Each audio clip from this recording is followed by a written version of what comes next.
नमस्कार। आज हम इतिहास की एक ऐसे पल को महसूस करने वाले हैं जहां एक घोड़े की वफादारी एक कहानी से कहीं बढ़कर एक मिसाल बन गई। चलिए उस जमीन पर चलते हैं जहां ये सब कुछ सच में हुआ था। 18 जून 1576। ये सिर्फ एक तारीख नहीं है, ये वो दिन है जब हल्दी घाटी में एक ऐसा युद्ध छिड़ा जिसने मेवाड़ की तकदीर लिख दी। सोचिए, लगभग 5 से 7 घंटे चली ये लड़ाई, इसने इतिहास पर एक ऐसी छाप छोड़ी जो आज भी महसूस की जा सकती है। जरा उस मंजर की कल्पना कीजिए। राजस्थान की अरावली की पहाड़ियां हैं, एक तरफ महाराणा प्रताप की सेना और दूसरी तरफ मुगल सम्राट अकबर की एक बहुत बड़ी सेना। यहाँ एक जबरदस्त जंग छिड़ी हुई थी, जहाँ हर कोई अपनी मिट्टी के लिए लड़ रहा था। देखिए, महाराणा प्रताप के सैनिक इन पहाड़ियों के चप्पे चप्पे को जानते थे। उन्हें पता था कि कहाँ छिपना है, कहाँ से हमला करना है।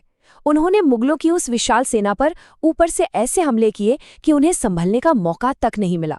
आखिरकार ये उनकी अपनी जमीन थी और वो इसके हर कोने के राजा थे। पर सवाल ये है कि 450 साल बाद क्या हम उस असली जगह को ढूंढ सकते हैं जहां ये सब हुआ था? क्या आज भी उस जगह पर इतिहास की वो खुशबू बाकी है? तो चलिए इस खोज पर निकलते हैं। आज भी वहां कोई बड़ा साइन बोर्ड नहीं लगा है जो आपको सीधे उस जगह तक ले जाए। आपको वहां के लोगों से पूछना पड़ता है, खेतों और झाड़ियों के बीच से होकर गुजरना पड़ता है। सच कहूं तो ये एक ऐसी यात्रा है जो आपको सीधे इतिहास के पन्नों में ले जाती है। और पता है, ये ही खोज इस जगह को और भी ज्यादा खास बना देती है। हर कदम के साथ ऐसा लगता है कि हम उस जमीन के और करीब जा रहे हैं जहां एक महान कहानी लिखी गई थी।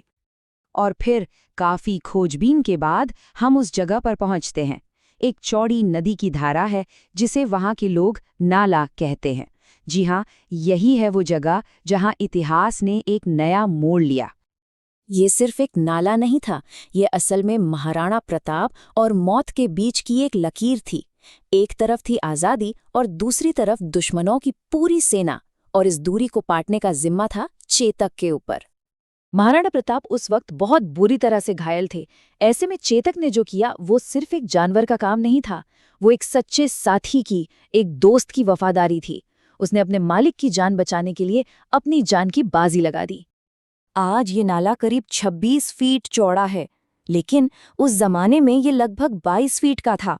जरा सोच कर देखिए, एक घायल और थके हुए घोड़े के लिए इतनी बड़ी दूरी पार करना लगभग नामुमकिन था।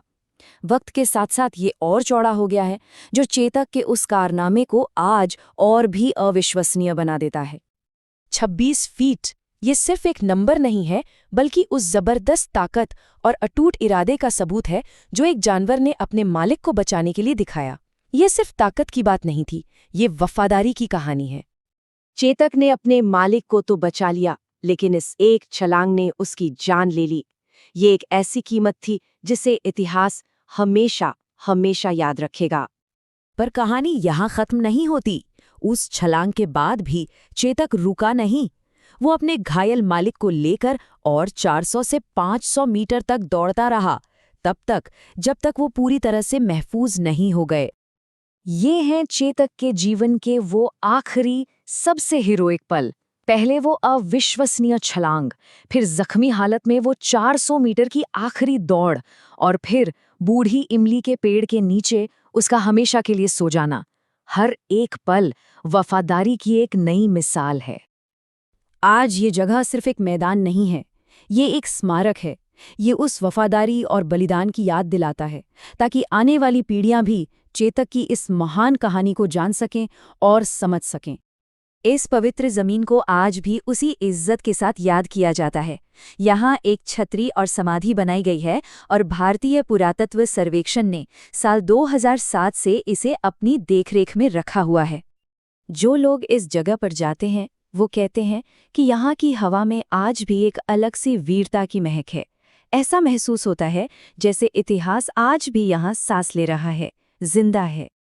और ये हमें सोचने पर मजबूर करता है कि क्या सिर्फ पत्थर के स्मारक ही इतिहास को जिंदा रखते हैं, या फिर कुछ कहानियां इतनी ताकतवर होती हैं कि वो जमीन के कण कण में बस जाती हैं और सदियों तक हमें प्रेरणा देती रहती हैं।